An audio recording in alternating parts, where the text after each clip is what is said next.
भारत के सबसे खूबसूरत और शांत इलाके लद्दाख में अचानक क्यों भड़क गई हिंसा और फैल गया सन्नाटा। 36 साल पहले 1989 में लेह की सड़कों पर लोगों ने अपने मांग को लेकर प्रदर्शन किया था। उस समय 3 लोगों की इस प्रदर्शन में मौत हुई थी और अब इस बार 4 लोगों की मौत हुई। इस बार के प्रदर्शन को लेकर तात्कालिक कारण बताया जा रहा है सोनम वांगचुक की भूख हड़ताल। लेकिन क्या एक भूख हड़ताल इतने बड़े प्रदर्शन का रूप ले सकती है, या फिर इसके पीछे वर्षों का संघर्ष, नाकाम उम्मीदें और वादे?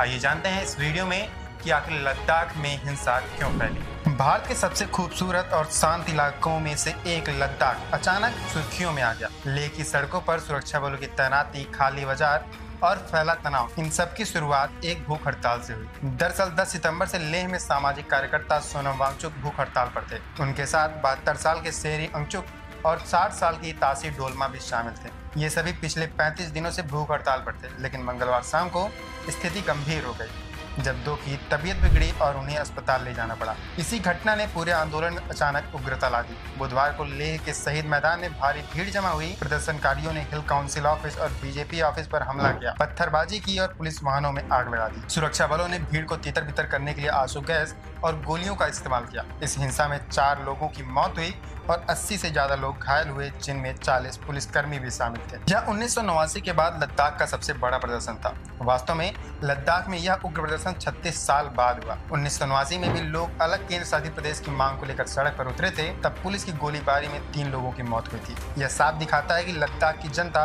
अपनी राजनीतिक और प्रशासनिक मांगों के लिए लंबे समय से संघर्ष कर रही है। लेकिन इस आंदोलन की जड़ें 2019 में चली जाती हैं। जम्मू कश्मीर से अलग होते ही लेह और कारगिल के लोग पूर्ण राज्य का दर्जा और 6ठी अनुसूची लागू करने की मांग करने लगे। 6ठी अनुसूची जो नॉर्थ ईस्ट के आदिवासी इलाकों में लागू है, जहाँ वित्तीय और प्रशासनिक स्वायत्तता देती है। लद्दाख में अब सिर्फ 1 लोकसभा सीट है और आंदोलनकारी चाहते हैं कि लेह और कारगिल को अलग अलग लोकसभा सीट मिले। इसके अलावा रोजगार में आरक्षण भी उनकी मांग का हिस्सा है।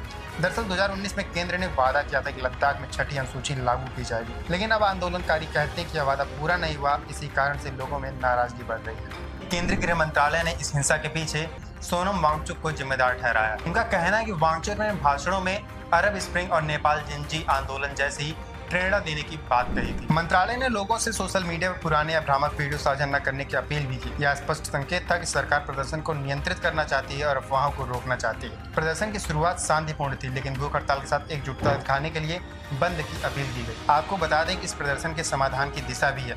लेह अपेक्स बॉडी और कारगिल डेमोक्रेटिक अलायंस के साथ केंद्र सरकार लगातार बातचीत कर रही है। 6 अक्टूबर को दोनों पक्षों की अहम बैठक होने वाली है, जिसमें सरकार ने साफ किया कि वह लद्दाख की जनता की आकांक्षाओं को पूरी करने के लिए प्रतिबद्ध है। विश्लेषकों का कहना है कि लद्दाख की अशांति सिर्फ भूख हड़ताल का नतीजा नहीं, यह जम्मू कश्मीर को राज्य का दर्जा न देने की प्रशासनिक स्वायत्तता की कमी और पुरानी राजनीतिक नाराजगी का भी परिणाम है। प्रदर्शन के पीछे राजनीतिक दलों के आरोप प्रत्यारोप भी है।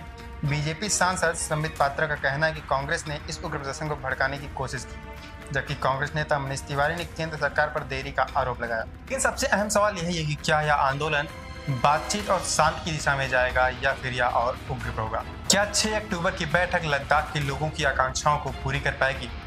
आपको क्या लगता है? हमें कमेंट करके जरूर बताइए।